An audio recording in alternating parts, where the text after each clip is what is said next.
The free games for January 2026 are Need for Speed Unbound, Epic Mickey Rebrushed. I'm very excited about that, and Core Keeper.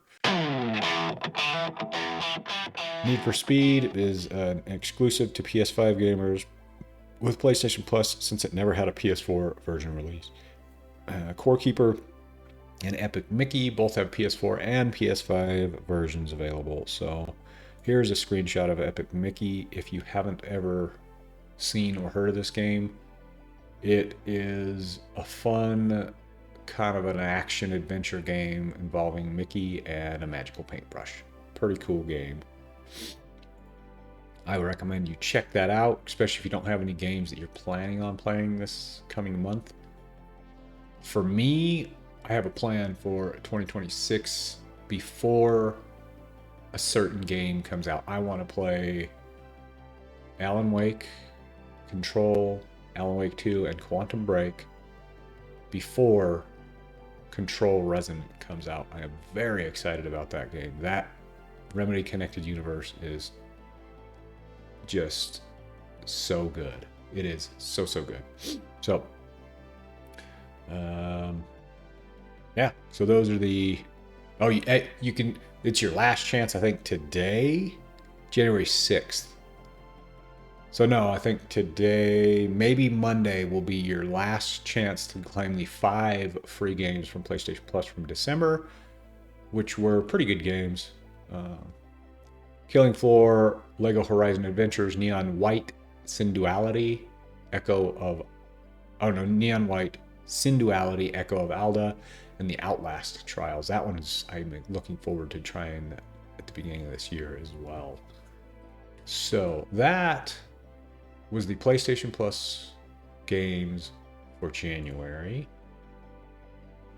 Yeah, I noticed the ads aren't being displayed. CD Projekt Red has officially sold the storefront for H.A.W.G. That is very concerning to me. I have a few games that I've bought on H.A.W.G. I've got a lot more on Steam because that's how I started. I think that's how a lot of PC gamers start. But the storefront for H.A.W.G. being sold is insane to me. Let's just read through this. The Witcher developer CD Projekt Red has confirmed it has sold PC gaming marketplace H.A.W.G. back to co-founder Michael Kidsky, parting ways with the DRM-free storefront. Since the store was first founded by the Polish game developer in 2008, the marketplace has become a popular place for gamers to pick up DRM-free versions of a variety of popular games. That's what I like about it, is that you're not locked to where you can play it. H.A.W.G. has continued to grow throughout the nearly 2 decades since its formation, hosting popular games like Baldur's Gate 3, Tomb Raider titles, and plenty more without any DRM restrictions. We're getting locked into these other places. You know, I could be wrong too. I haven't gone through this entire article yet, so I'm glad you're here with me so that we can see if we have founded or unfounded fears. H.A.W.G.'s recent efforts have put big emphasis on game preservation. Yes, which I bought Breath of Fire 4 from them because of that.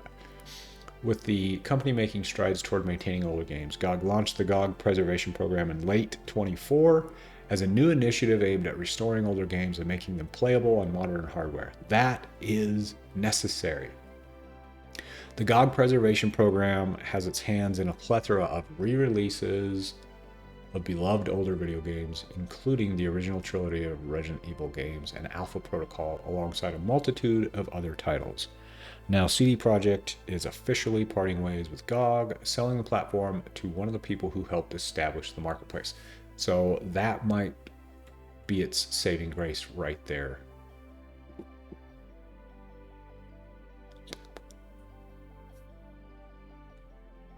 So they confirmed they sold H.A.W.G. back to the original co-founder.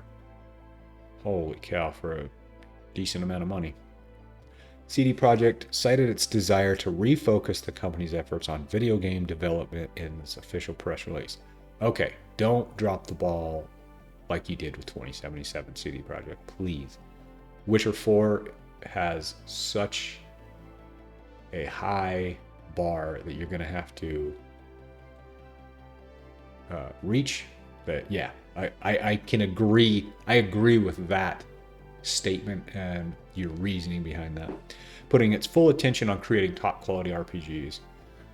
H.A.W.G will continue, or H.A.W.G will continue to operate independently under this guy after the sale, with the deal already in place, and the Polish developer will bring future games from CD Projekt to the marketplace. The purchaser praised CD Projekt and fellow co-founder, this guy right here, within his official statement, feeling that both parties share H.A.W.G's vision of the games truly belonging to the players who purchase them.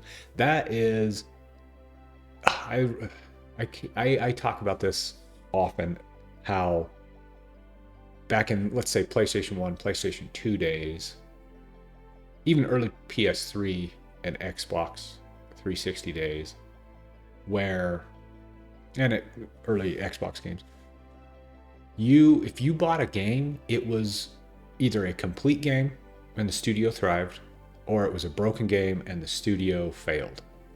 Like, do you think about how many game studios went under during those days because they put out a crap game and no way to update it? What are you going to do? You can put out a crap game that I have a physical disc from with no way to update it, and it sucks.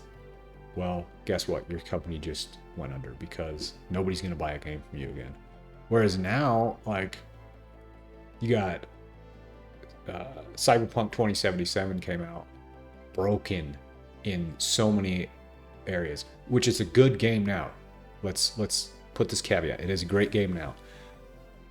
But when it came out, it was broken, and the only reason I'm playing it now is because my nephew told me how awesome it is, and you know what? It is. It's pretty awesome now. I'm playing it on my PC. I have it on my PS5. It's a great game now. But the only reason that I'm playing it is because he recommended that I play it. Outside of that, well, my friend Mike recommended I play it as well, but outside of that, I wouldn't have bought it because of the brokenness of it. Same reason that I'm not looking forward to any of the Bethesda games coming out, because Fallout 76 was a crap game when it came out. I was so excited for it. They used the John Denver song in their trailer, and my wife and I were so excited about that game. And it sucked. It sucked when it came out. So it's a decent game now. I'm still not going to play it because I long for the Fallout 4 feeling, and I hope they do that with the next game. So that being said, back to the point what we were talking about here. H.A.W.G Game Store has been sold from CD Projekt Red to one of the original co-founders. Hopefully nothing changes within the DRM free game setup and the preservation program that H.A.W.G has come out with. That remains to be seen, and you know what? I will update you on it if anything changes within that. So we got that. So I wanted to go into, I saw this article yesterday. I wanted to look at it. I haven't even seen it, so we're going into this together blind. These are Steam's top selling and most played games at the start of the year. So within 3 days here. The most popular PC digital storefront of video games, Steam. It's because it's just the hugest, and it's fun. I mean, it's a good storefront. But what is the top sellers list for the beginning of 2026? Arc Raiders. I haven't played that yet. I want to, man. I want to play that, but I've just heard some horror stories about the PvP in that. Oh, Steam Deck. Interesting. I wonder if that's because they had phased out the LCD and only went to the OLED, and people just were in a rush to buy the Steam Deck LCD because it was much cheaper. Counter-Strike 2, that seems to be at the top of so many lists, and I haven't played it. I should probably try it. Marvel Rivals, okay. Baldur's Gate 3, interesting. That is, what, a 2-3-year-old game? And it's up at the top of the list of top sellers for the beginning of 2026 already. Wow. Warframe, that one's, I think that's a free game, so I don't know why they would put that in the top seller list, but. Oh, geez, I should have put that in the. Battlefield 6, kind of obvious. Claire Obscure Expedition 33. In my opinion, that should be all the way up here by number 1. With 2026 underway, Steam data shows that the games are currently performing best. These games are performing best on the platform. Valve periodically updates its best-selling and most played charts. All right, so the most played games list, daily players for the beginning of 2026. Let's check it out. Counter-Strike 2. Okay. Dota. I don't even know what that is. I need to look into that too. Dang it, man. What kind of a gamer am I? H.A.W.G Battlegrounds. Wallpaper Engine. What is that? I don't know. Arc Raiders. That's kind of obvious. Geometry Dash. Never heard of that. And that. Some of these games. Battlefield 6. Yeah. Apex. Yeah. War Thunder. Yeah. All right. On the most played side of things, it looks considerably different. Yeah. Counter-Strike 2. Dang, its peak player count for the last 24 hours was 1,500,000, which is over 800,000 more than Dota 2 in the second place. Third place is occupied by H.A.W.G and is another free-to-play. Okay. Oh, okay. Well, the fourth is a popular application wallpaper engine.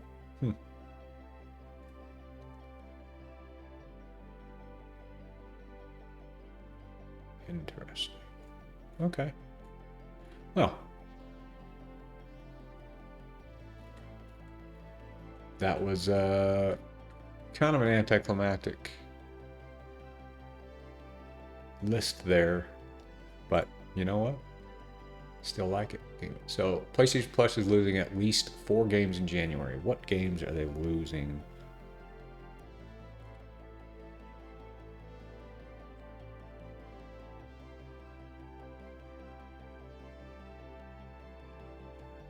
The list of PlayStation Plus games leaving soon. I think this article must have came out last month because it's still talking about the 2025 December games. So, Like a Dragon Gaiden, The Man Who Erased His Name.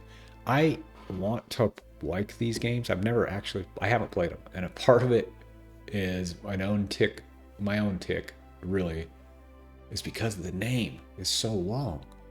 Like Monopoly Plus, simple, easy to say. Like a Dragon Gaiden, The Man Who Erased His Name. That one's actually kind of interesting, but it's just such a long game. Monopoly Plus will be leaving Sayonara Wild Hearts. SD Gundam Battle Alliance. Okay.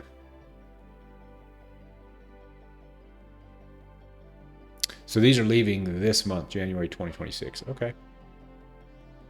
So, a rhythm action game is a short but sweet experience that was nominated and won multiple awards at the time of its release in 2019. Interesting. Okay. January 2026 will bring big changes to PlayStation Plus. I didn't hear about this. Besides the fact that the games are leaving PlayStation next month. Oh yeah, we already knew that. There may still be PlayStation Plus games made available with PS4 games, but that will largely be because they are cross-gen. Yeah, that makes sense. Well, I mean, it's 2026. You should either get a PS5 or start saving your money up for a PS6, right? So, okay. That is the end of the gaming news for me today.